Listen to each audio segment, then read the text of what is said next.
Bon, dans ce cours vidéo, nous allons faire cette pièce-ci, la 2E6, dans le document exercice sur les esquisses. Donc, elle est en millimètres. Et tout de suite, nous allons aller dans SolidWorks. Donc, je suis déjà en millimètres. Je vais prendre le plan de face, débuter mon esquisse. Et mon origine, je ramène la pièce. On pourrait la mettre un peu n'importe où, mais supposons que je vais la mettre juste ici, dans le centre de cette rainure-là, avec l'arc de cercle. D'accord. Donc, je viens tout de suite m'accrocher. Bon. Mon ordi fait souvent ça, mais dans les classes, ça ne fait pas ça.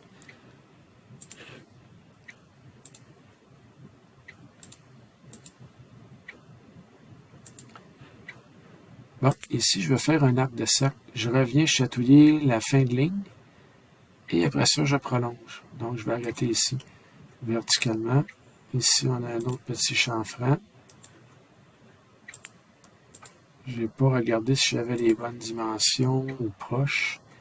Ici, j'ai un autre arc de cercle qui va revenir, disons, environ ici. Et je vais le couper là. On fait échappe. On prend les ciseaux. Cette option-là va bien, c'est comme AutoCAD. Ben, je veux dire, ajouter au plus proche, c'est celui-ci qui, comme AutoCAD, on glisse sur l'entité qu'on va enlever. Celui-ci, ben, il faut toucher à l'entité qu'on va enlever. D'accord. Je vais commencer à mettre des dimensions. Donc, je vais commencer par la plus grande ici. De là à là, on a 140 mm. OK, mon esquisse n'a pas changé. Au début, elle change rarement. 44 de rayon ici. Tac, juste tasser ça. Ensuite, ma rainure A. Donc ici, j'ai oublié, j'ai une petite ligne verticale. Je vais diminuer celui-là. Je vais ajouter ma ligne verticale qui est vis-à-vis celle-là qui s'en va ici. Et avec les ciseaux, on va utiliser un ajustement intelligent. On va passer par-dessus. Tant c'est fait. Là, ce que je vais faire tout de suite, c'est que je vais juste mettre celle-là tangente. Ah, elle n'a pas voulu faire ce que je voulais. Donc, je vais attendre là plus tard. C'est pas un problème. Je vais mettre des cotes et plus tard, ça va aller mieux. J'ai 102 de haut. Donc, lui, par rapport à celui-là ici, on a 102 mm. OK. Entre elle et le centre de lui, 51. Bon, OK. La ligne ici n'est pas horizontale, je vais la mettre horizontale. OK, mon esquisse est croisée, ça arrive souvent. C'est à vous de prendre le point et de le replacer au bon endroit. Mettons, je vais le laisser là. Donc, lui, il a 19 de rayon. Il est assez grand, merci. 51, je l'ai. OK. Je trouvais qu'il était grand un petit peu, mais c'est ça. Après ça, d'ici, aller à là, j'ai 19 de distance. OK. Ici, j'ai. Ils me disent que j'ai un 19 x 45. Donc, je vais prendre cette ligne-là, vu que c'est un chanfrein 45 degrés. Bon, OK. Et on peut y mettre un angle, mettons, entre ici et là, de 45 degrés. C'est fait pour elle. Je vais venir essayer de voir si je peux mettre mon tangent ici, s'il va l'accepter maintenant. L'accepter. Le bout est très court, par exemple. 102, 51. C'est pas tout à fait ce qu'on a sur le dessin. Le cercle ici, il est très grand. Je vais prendre une mesure que pour SolidWorks, c'est ça. Je suis à 38. Donc là, ici, il m'indique rendre à cette cote pilotée. Fait que, mettons, je regarde le 38, lui, il me sert juste d'information. Et là, je vois que je me suis trompé, mon arc de cercle est trop grand. Donc, je reclique sur elle, je fais supprimer. Je remets elle, et ça va être soit que je fasse 9.5 comme ça ici, ou bien ce que j'aurais pu lui dire, je vais juste tosser un petit peu, j'aurais pu, hop, je reviens sur lui, je prends le temps de mes propriétés, je viens dans la ligne d'attache et j'aurais pu la coter comme diamètre ici. J'aurais pu garder mon 19 au lieu de diviser et de me ramasser avec un 9.5. Les deux font le même travail. Donc, des fois, si vous avez un rayon que vous voulez coter en diamètre, vous mettez votre valeur, vous cotez, ensuite vous venez la rechanger ici. Mettons, vous dites OK, celle-là ici. Et c'est correct. Voyez-vous, le symbole diamètre est là, c'est fait. Bon. On va continuer ici. Ici, j'avais 29. OK. Ici, on a un petit 30 degrés entre lui et celle-là ici. Ah, j'ai une distance de 32. Il y a deux façons. Soit que vous prenez la ligne complètement ici, vous la descendez, ou bien que vous utilisez cette ligne-là et le petit point ici, et vous le cotez comme ça. Lequel qui est le mieux, je ne sais pas vraiment. Bon, il y a lui qui est encore bleu. Pourtant, je suis tangent là. On va le voir. Ah, OK.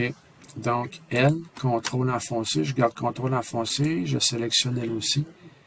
Et je les mets à colinéaire. Là, mon arc de cercle, il est correct. Je laisse ma petite pointe ici, qui est pas cotée du tout.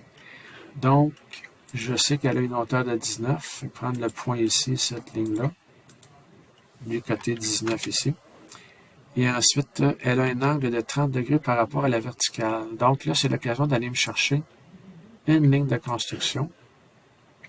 Du sommet, aller, mettons, ici. C'est pas vraiment important l'endroit où j'arrête.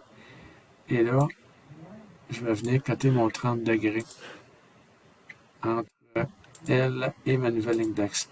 Là, vous avez vu, mon point milieu a allumé. Il a allumé ici, là. Si j'en ai besoin, je vais l'utiliser, mais autant que possible, je ne sélectionne pas mon point milieu. Ah, OK. J'ai une distance ici entre celle-là et le point de fin ici, qui est de 54. Il me reste une petite ligne bleue. Donc, j'arrive ici, je vais jouer là. Oups. Là, il veut me la coter. Je fais ça, fait qu'elle n'est pas encore déterminée. Dans mon dessin, elle n'est pas cotée, donc je vais la présumer à 30 degrés comme l'autre côté. Fait que je pourrais la mettre ici. À 30 degrés ici aussi. Bon, mon esquisse de contour est faite. Dans le dessin, il y a plein de trous dans la pièce. J'ai l'habitude de les faire plus tard. Puis une chose qu'on va dire souvent, c'est de faire les trous, les perçages en dernier. Donc, je vais extruder tout de suite. De l'autre côté, la profondeur n'est pas importante pour... c'est un exercice d'esquisse. Là, je reviens sur cette surface-là, je lui dis OK, on va faire une esquisse et non éditer l'esquisse. Je vais faire une esquisse. Je clique dans le vide. Bon, fait que là, je vais les faire tous en même temps.